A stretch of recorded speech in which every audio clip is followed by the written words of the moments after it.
이슈 뉴스입니다. 주거단지 옆 반려동물 놀이터 조성을 두고 찬반 논란이 일고 있습니다. 세월호 선체 이동과 활용 방안 등을 주민에게 알리는 첫 설명회 자리가 마련됐습니다. 목포 신안이 통합된다면 각종 공과금의 변화가 생기는지 알아봤습니다. 총선이 넉 달 앞으로 다가오면서 새로운 정치 세력을 꿈꾸는 이들이 호남 민심 잡기에 나섰습니다. 여러분 안녕하십니까? 목포 MBC 뉴스투데이입니다. 반려동물을 키우는 가구가 늘어나면서 지자체들이 반려동물 놀이터 등 관련 시설도 잇따라 만들고 있습니다. 그런데 주거단지 옆에 반려동물 놀이터가 들어설 예정이어서 찬반 논란이 일고 있습니다. 시청자 여러분은 어떻게 생각하십니까? 안준호 기자가 취재했습니다. 무안군 삼양읍의 한 공원 부지. 지난 10월부터 이곳에 반려동물 놀이터 조성 공사가 시작됐습니다. 반려동물 놀이터로 선정된 부지에는 공사 중지를 요구하는 인근 주민들의 현수막이 내걸렸습니다. 주민들은 반려동물 놀이터가 들어설 경우 소음과 위생 문제가 발생할 수 있다며 반대하고 있습니다. 여기다가 개 놀이터 만든다는 게 말이 됩니까? 사람들 바로 앞에 있고 학생들 바로 앞에 있는데 개들 다 모여가지고 개 짖는 소리에다가. 결국 반려동물 놀이터 조성 공사는 지난달 말 중단됐습니다. 무안에서는 2,400여 가구가 반려동물을 키우고 있습니다. 이 가운데 절반 이상이 삼양읍에 거주하고 있습니다. 반려동물 놀이터 조성을 찬성하는 사람들은 올바른 반려동물 문화를 만들어가기 위해 반드시 필요한 시설이라고 주장합니다. 저는 괜찮다고 생각하거든요. 분산되지 않고 더 모여서 있는 게 더 좋을 것 같아요. 강아지 견주들도 더 좋고. 이렇게 반려동물 놀이터 찬반 의견이 엇갈린 가운데 무안군의 의견 수렴이 미흡했다는 지적도 나오고 있습니다. 주변 아파트 주민이라든가 대표들의 이런 의견을 전혀 수렴하지 않고 바로 진행하다가 좋은 시설이긴 하지만 주변 주민들이 반대를 한다면 이거는 좋은 시설이 아니기 때문에 앞으로 더 많은 검토를 통해서. 취재가 끝난 뒤 무안군은 반려동물 놀이터 대상지를 도심에서 멀지 않은 제2의 장소로 옮겨서 사업을 다시 추진하겠다고 밝혀왔습니다. MBC 뉴스 안준호입니다. 목포 신항에 거치돼 있는 세월호 선체는 고화도 인근으로 자리를 옮겨서 영구 보존될 계획입니다. 선체 이동과 활용 방안 등을 처음으로 주민에게 설명하는 자리가 열렸는데 일부 반발도 나왔습니다. 김진선 기자가 취재했습니다. 세월호 선체를 어떻게 활용할 것인지 기본 계획을 설명하는 첫 주민 설명회. 지난해 1월부터 시작했던 관련 용역이 마무리되면서 설명회 자리가 마련됐습니다. 세월호 선체 자체는 상징물로 조성해 선체가 지니고 있는 참사의 모습을 있는 그대로 드러내고 선체 주변으로는 생명공원과 안전체험관, 전시를 위한 기억관까지 다양한 콘텐츠가 구성될 예정입니다. 세월호 참사를 기억하고 희생자들을 추모하면서 보다 안전한 사회 건설을 위한 재난 예방 교육을 담당하도록 세월호 선체 처리 기본 계획을 마련했습니다. 장소는 현재 선체가 거치된 목포신항에서 1.9km가량 떨어진 고화도 인근.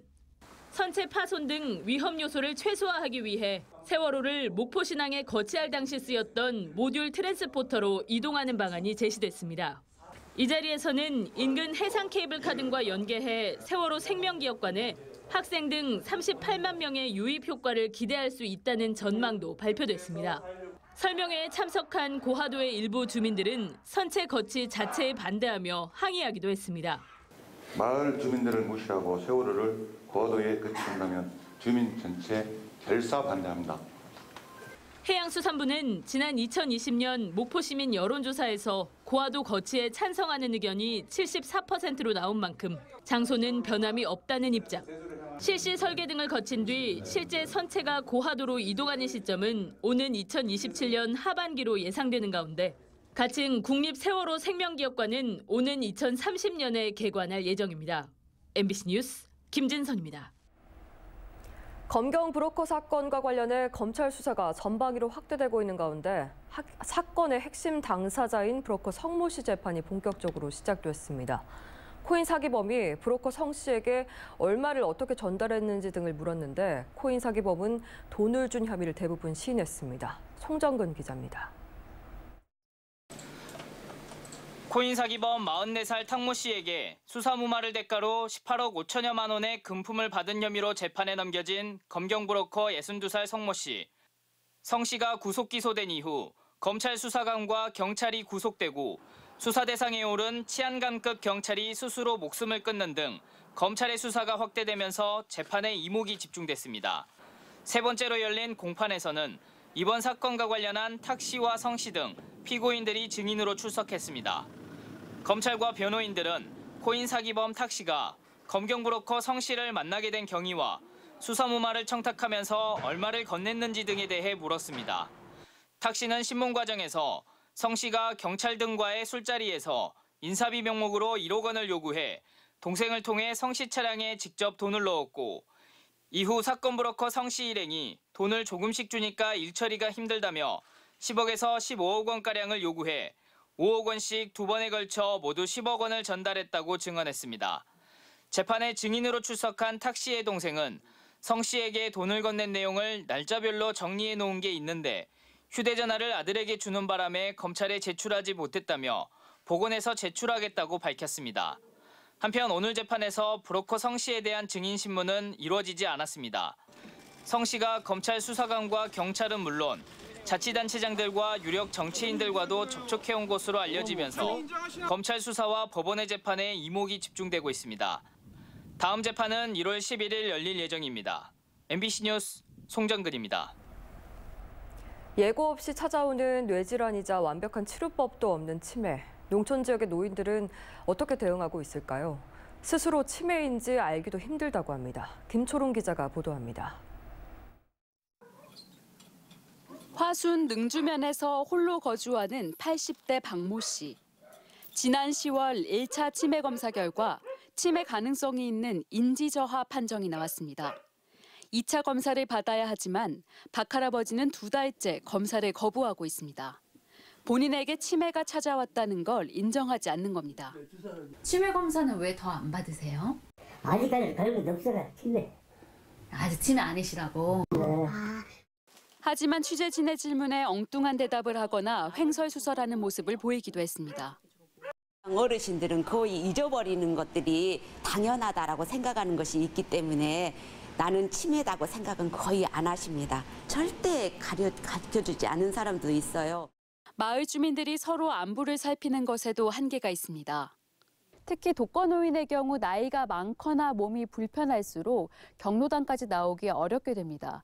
이럴 경우 지인들이 노인이 치매에 걸렸는지 알아차리기는 더 힘든 상황이 발생합니다.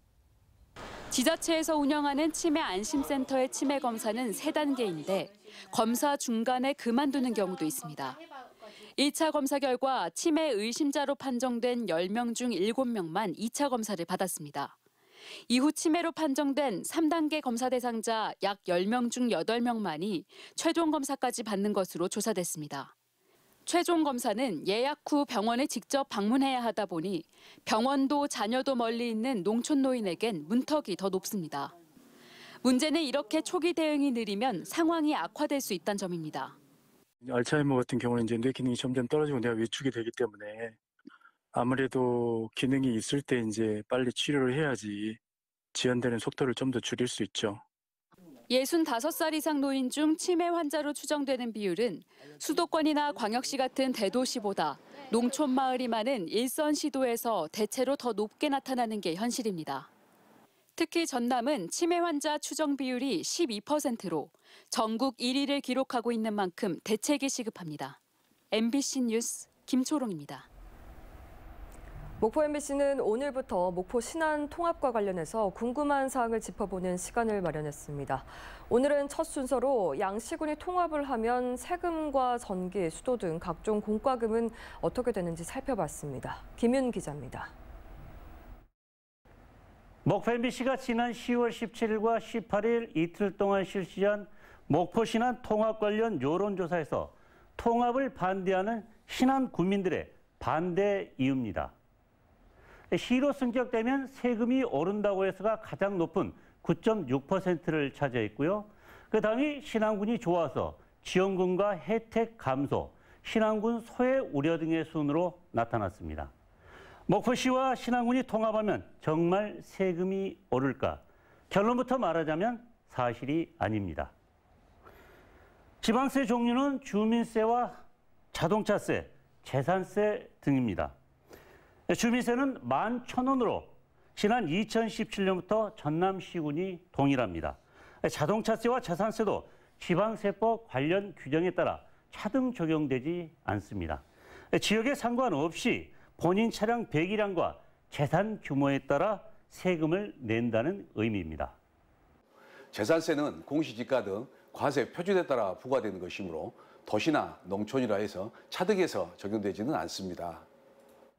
네, 각종 공과금도 변동은 없습니다. 전기요금은 정전과 같이 한국전력에서 개인 사용량을 기준으로 부과되는 금액을 내야 합니다. 시군 조례의 근거에 징수하는 수도요금은 오히려 목포시 기준을 적용하면 신안 군민들은 조금 더 비용을 줄일 수도 있습니다. 10톤에서 20톤까지는 신안군이 톤당 30원가량 저렴하지만 그 이상을 쓸 경우 목포시가 100원가량 더 저렴합니다. 냉난방 비용은 도시가스가 들어갈 경우 목포 도시가스 기준을, LPG를 사용할 경우 LPG 가스 기준을 적용받게 됩니다. MBC 뉴스 김윤입니다. 조국 전 법무부 장관이 돌 하나는 들어야겠다며 내년 총선 출마를 시사했습니다. 총선이 넉 달 앞으로 다가오면서 새로운 정치 세력을 꿈꾸는 이들이 저마다 호남 민심을 얻으려 안간힘을 쓰고 있습니다. 주현정 기자가 보도합니다. 내년 총선을 겨냥한 새로운 정치 세력들의 바람몰이가 거세지고 있습니다. 호남 기반의 창당설, 광주 출마설까지 거론되는 조국 전 법무부 장관은 자신의 저서를 홍보하는 북콘서트의 마지막 전국 순회지로 광주를 찾아 총선 역할론을 부인하지 않았습니다. 2019년 그 사태 이후로 제가 학자로 돌아가는 길이 이제 봉쇄가 되어버렸습니다. 무엇인지 모르겠습니다만은 제가 돌 하나는 들어야겠다 이런 마음을 갖고 있습니다. 국립 5.18 민주묘지를 찾아서는 한 걸음 내딛겠다며 정치 행보에 한 걸음 더 나아간 메시지도 내놓았습니다. 광주에서의 제3지대 결집 시도는 조 전 장관이 처음은 아닙니다. 앞서 오는 27일 국민의힘을 탈당해 신당 창당을 예고한 이준석 전 대표도 호남에서 존재감 있는 보수당이 되겠다며 지역 민심을 두드렸습니다. 과거의 국민의힘은 와서 맨날 5.18 찬양하고 가는 당이었어요. 신당이 만약 추진된다고 한다면 광주의 진짜 중요한 문제들을 다루겠다. 이것으로 승부하겠다. 기본소득당 용해인 의원은 지난 주말 광주에서 전국 순회 의정보고회를 시작하며 호남이 진보 진영의 개혁연합신당의 중심지가 되어달라고 호소했습니다. 민주당 계열의 비례정당 창당을 모색하고 있는 송영길 전 대표, 반대로 반-이재명계 구심점 역할을 자처한 이낙연 전 대표, 친명, 반명을 떠나 정치개혁 신당을 주장하는 이용섭 전 광주시장, 양향자 금태섭이 주도하고 있는 중도보수 신당까지 모두 광주에서 보폭을 넓히는 데 애쓰고 있습니다. 광주에서 들썩이고 있는 새로운 정치 모색이 지역 민심을 겨냥할 수 있을지 아직은 한 치 앞을 내다보기 힘든 시계제로입니다. MBC 뉴스 주현정입니다. 다음은 2024 희남막 남음 캠페인에 성금을 보내주신 분들입니다.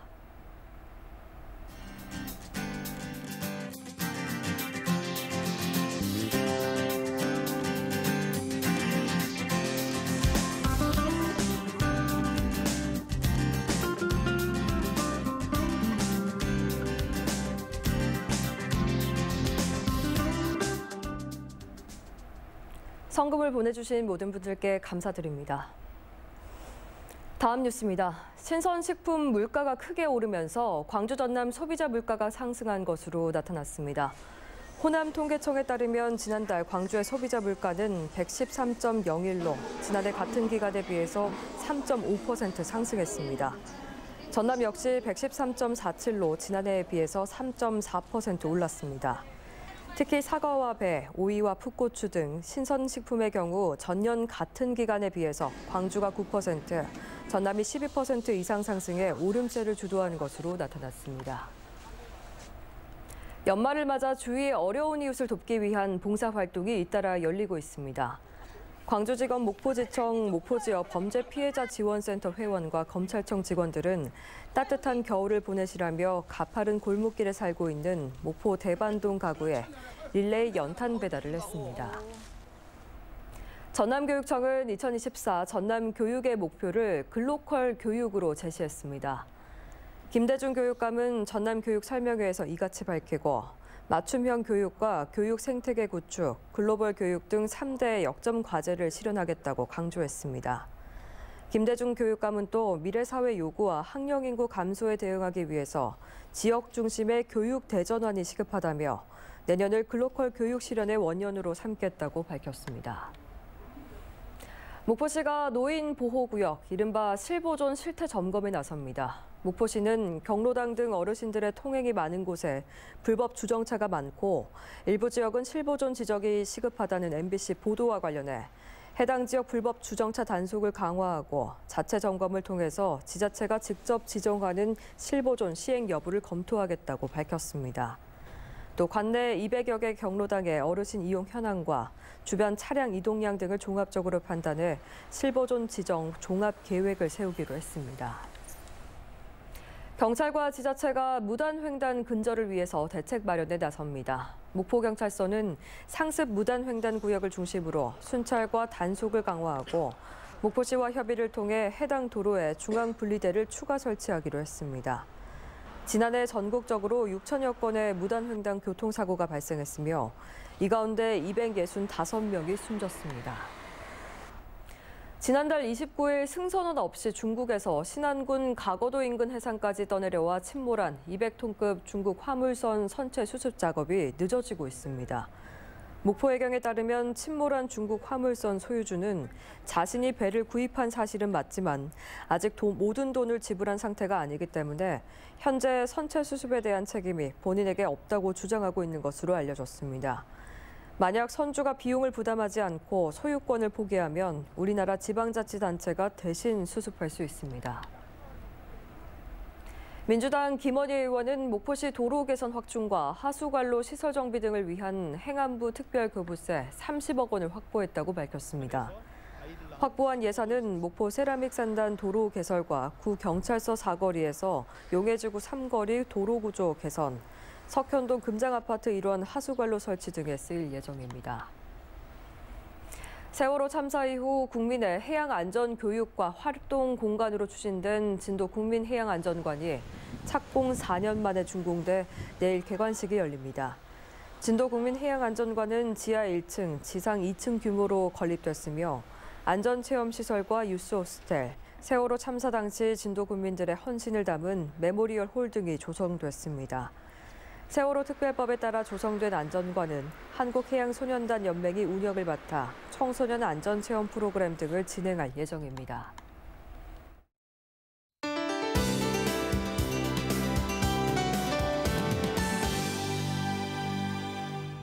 오늘 우리 지역 대체로 흐리겠고요. 늦은 오후부터 저녁 사이 한때 비가 조금 오겠습니다.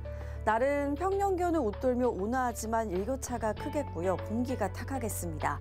또 오후부터 전남 해안을 중심으로는 강한 바람이 예상되는데요. 안전사고에 유의하셔야겠습니다. 다음 자세한 지역별 오늘 날씨입니다. 서해안 아침 인직은 목포 6도, 한평 2도로 다소 춥지만 한낮에는 14도에서 15도 선까지 올라 포근해지겠습니다.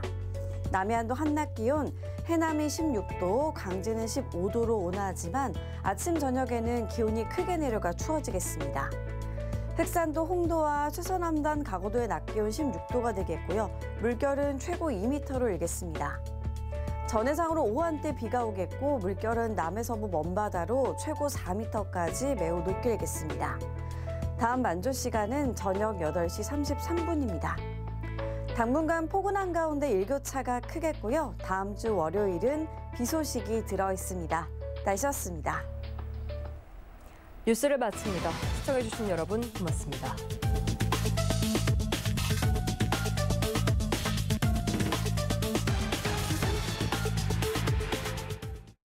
이제 이런 건 어때요? 이건요? 가볼까요?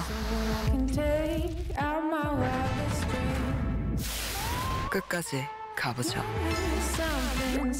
가스파나의 기술 어디까지 높인 거지? 하이드로 타워, LG 뷰티케어 오브제 컬렉션. 이제 우리 만날까요? 하나생명이 세계와 만나 마침내 시작합니다. 암에 맞서는 전 지구적 협력. 생명의 역신, 오직 하나생명으로부터. 이리 오너라.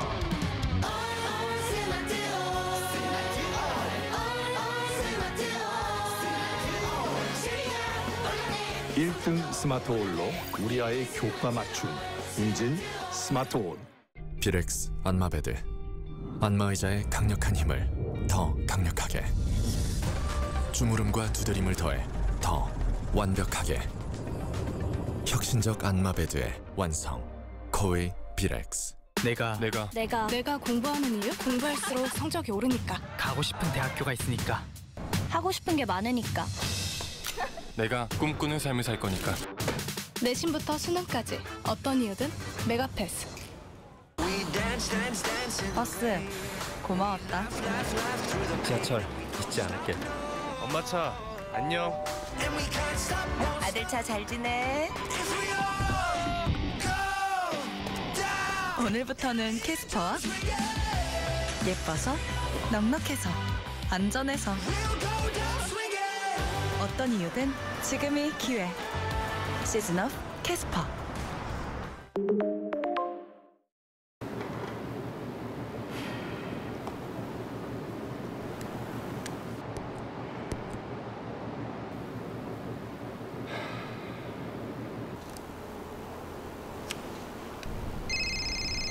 누구보다 드라마틱한 삶을 살아온 당신. 그 드라마가 해피엔딩이 될 수 있도록 우리은행이 힘이 되겠습니다. 우리은행.